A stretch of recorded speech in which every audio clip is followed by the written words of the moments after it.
Olá pessoal, Rafael Urologista, este é o canal Urogineco Online. Aqui você verá assuntos relacionados às disfunções miccionais, tanto no homem quanto na mulher, e também assuntos relacionados à saúde pélvica feminina, principalmente com foco no tratamento da incontinência urinária e dos prolapsos genitais. E pessoal, o assunto de hoje é extremamente importante, um assunto aí polêmico, às vezes pode mudar um pouquinho a nossa prática diária, principalmente para homens que buscam um tratamento minimamente invasivo da hiperplasia prostática benigna. E a pergunta é a seguinte: existe a possibilidade de fazer o resumo sem uso de sonda vesical? Assista até o final, para entender se é possível fazer isso ou não. E se não, existe alguma alternativa? Veja até o final.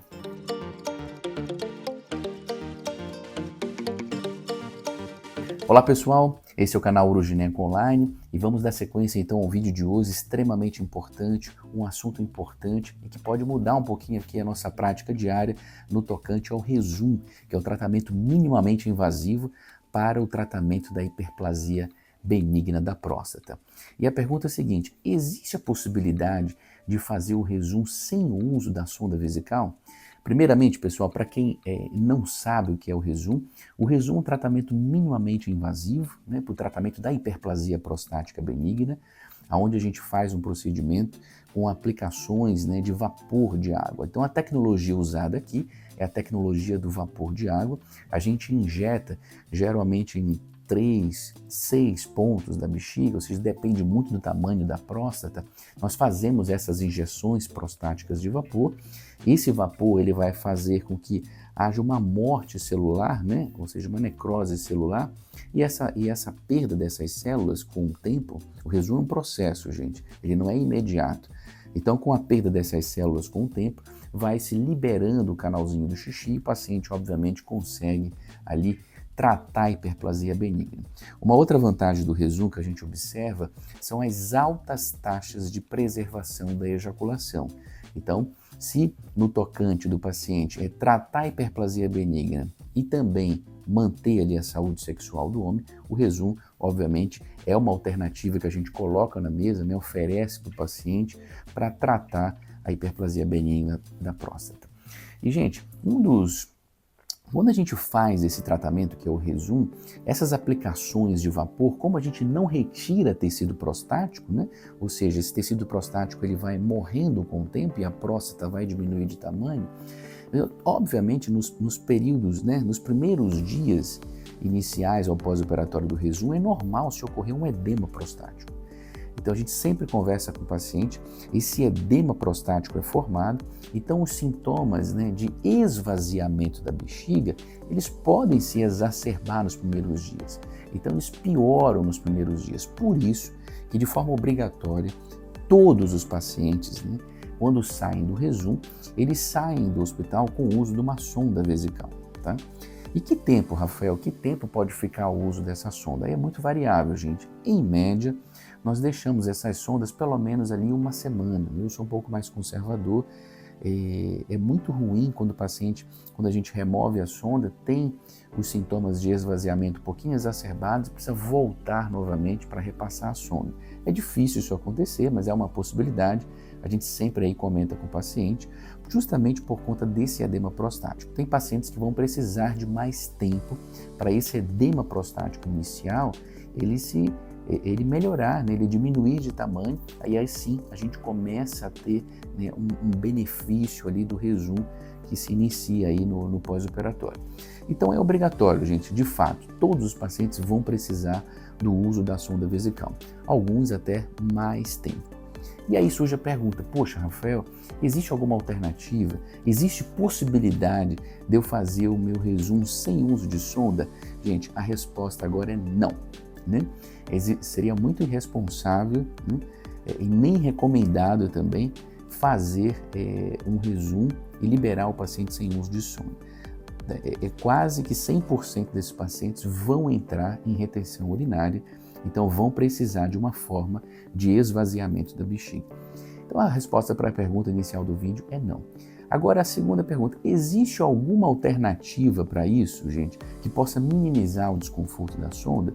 A resposta agora é sim. Né? Recentemente foi lançado um dispositivo no mercado, ele já tem até aqui no Brasil há 1 ano, 2 anos, né? Só que nunca se chamou atenção, porque obviamente o crescimento dessas terapias minimamente invasivas para o tratamento da próstata surgiram também justamente aí nesse tempo, então o dispositivo aí pode ser uma alternativa para nós, para poder minimizar o desconforto do pós-operatório, que é o uso da sonda vesical. Né? Trouxe aqui para vocês, né, um dispositivo, né? Então vou deixar aqui uma maquetezinha aqui. Esse dispositivo, para quem não conhece, chama Exime, né? Ele é fabricado pela Rocamed. Rocamed é uma empresa estrangeira, né? Existe o representante aqui no Brasil, que é a Alent, né? Que comercializa, né, os produtos da Rocamed. E, obviamente, aqui é uma alternativa, pessoal, para poder minimizar o desconforto aí da sonda vesical. Vou só demonstrar para vocês como é que funciona isso daqui, gente. Esse kit, ele já vem em estéreo, né? Esse é o dispositivo. Vou mostrar aqui para vocês, né? Esse kit ele vem com os medidores, né? De 22, tem de 24 frentes, dependendo aí da uretra do paciente. A primeira etapa, então aqui, olha, a gente tem o pênis, né? A uretra aqui peniana, a próstata, aqui o esfíncter representado e a bexiga. Então, a primeira etapa, logo no pós-operatório aqui do Rezum, a gente faz aqui a medição, né? Ele vem com um círculozinho só para a gente medir o tamanho, né, dessa uretra peniana, até próximo aqui da uretra bulbar, que é uma porção da uretra, para você fazer a medição desse dispositivo. Né? Então eu já sei aqui. Depois a gente vai para a colocação aqui do dispositivo final, gente. Então ele vem com o mandril, ó, esse dispositivozinho aqui, que é o uso do balãozinho aqui da sonda. A gente introduz aqui no paciente no finalzinho do procedimento. Ele vem com esse mandril. Já coloquei o meu medidor até onde eu sei que eu posso introduzi-lo, né? E vou colocando aqui no interior do canal. Então repare, gente, então ele vai entrando no interiorzinho aqui do canal, ele passa pelo esfíncter, né? E vai chegar aqui até a bexiga, olha, acompanhem aqui, ó. E eu vou até a região do meu medidor que eu já coloquei. Depois eu solto aqui esse mandril, né? Retiro aqui esse mandril, removo aqui o catéter, né? E ele fica aqui, olha, gente, com um fiozinho para fora. A gente pode até seccionar aqui o excesso desse fio. E nós temos aqui o esfíncter aqui liberado, né?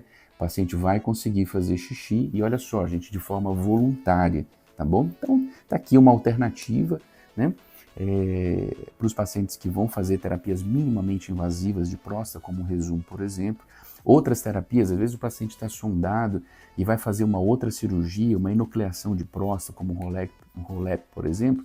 Não quero ficar com a sonda, existe alguma alternativa para eu ficar sem essa sondinha, entre aspas, né, até o meu procedimento? Está aqui uma das alternativas que o mercado aí trouxe para nós, né, o Exime, tá aí, só para vocês aí verem.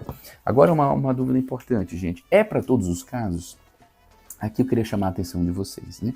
Posso usar em todos os casos esse dispositivo? Infelizmente ali não, né? Então a gente tem que até dar uma certa orientação ao paciente, alinhar a expectativa dele, o que ele espera aí, um dispositivo aí como esse. Atenção muito importante, isso aqui seria uma micção normal? Obviamente que não, gente. Você tem um dispositivo ali dentro da uretra, dentro da bexiga, não vai ser uma micção ali habitual. Então, uma coisa muito importante ali para o paciente, né? Critério de seleção. Tem que tomar muito cuidado com pacientes que vão ser tratados de hiperplasia benigna, que têm sintomas de armazenamento, gente, de estocagem da bexiga. A gente sabe que processos cirúrgicos, como o Rezum, por exemplo, podem piorar pelo processo inflamatório nesse momento inicial, esses sintomas de armazenamento. Então imaginem, pessoal, se você já tem uma bexiga extremamente irritada, você faz um procedimento cirúrgico, esses sintomas de armazenamento pioram, então, e é uma micção um pouco desconfortável. Então você imagina ir no banheiro a cada 5 minutos, não vai dormir à noite. Então creio, né, que não seja uma seleção adequada um paciente que tem sintomas de armazenamento predominantes, tá bom? Creio que o uso da sonda vesical de demora, a drenagem passiva da urina para esse paciente seja melhor, tá bom? Outra situação importante, gente, a condição fundamental é que a função detrusora, o músculo da bexiga desse paciente seja adequado. Né? Imagine que não vai ser uma micção passiva, aqui vai ser uma micção ativa, o esfíncter ele vai estar livre, ele vai ter uma micção voluntária, gente. Então a condição essencial é que esse músculo detrusor ele esteja ali funcionante, gente. Então, geralmente algumas vezes antes de procedimentos cirúrgicos, não obviamente não para todos, nós fazemos avaliações urodinâmicas ali na clínica, então a gente tem um cuidado de examinar esse músculo detrusor, geralmente para alguns pacientes que vão submeter ao tratamento cirúrgico. Então, músculo detrusor bom, né, que tem contração detrusora adequada, o suficientemente para fazer uma micção ativa depois do procedimento, creio que também seja uma condição essencial para o uso desse dispositivo. Mas tá aí, pessoal, em resumo é isso, né? O resumo, precisa-se usar algum tipo de drenagem, alguma sondagem do paciente? A resposta é sim, gente. Não dá para fazer resumo sem uso de sonda. Existem alternativas para o resumo sem sonda, entre aspas? Existe. A gente viu aqui, o exime é uma alternativa para o paciente que não quer ficar usando aquele caninho para fora, aquela bolsa que realmente ali incomoda. É para todos os pacientes? A sugestão é que não. Então a gente tem que selecionar bem, alinhar a expectativa desse paciente, até porque é um dispositivo que existe um valor, né, que ele vai ter que lançar mão. Hoje, dia 29 de setembro, que é o dia que eu gravo esse vídeo, esse dispositivo custa em média em torno de R$1.000 a R$1.500, então não é um valor ali desprezível, né? Então a gente tem que obviamente selecionar o melhor paciente para usar. Obviamente também ele não se adaptou, não gostou, não quer usar, ele pode ser removível, né? Existe um fiozinho que fica ali para fora, a gente remove ele, pode-se passar também a sonda de demora, que é o tratamento ali padrão que a gente faz para todos esses procedimentos. E aí, gostaram do vídeo? Está prestes aí a fazer um tratamento de hiperplasia prostática, deseja um tratamento minimamente invasivo, discuta essas possibilidades aí com o seu médico, discuta as possibilidades com o seu urologista, até para alinhar expectativas e a gente conseguir entregar para você o melhor pós-operatório possível. Muito obrigado aí, pessoal. Desejo uma excelente semana aí para todos, uma semana abençoada, e fica aí a dica aí de conversar bem com o seu médico para discutir essas possibilidades, tanto na preparação para a cirurgia e, obviamente, no pós-operatório, para entregar a você, talvez, aí a melhor qualidade de vida aí possível. Grande abraço, tudo de bom, uma boa semana.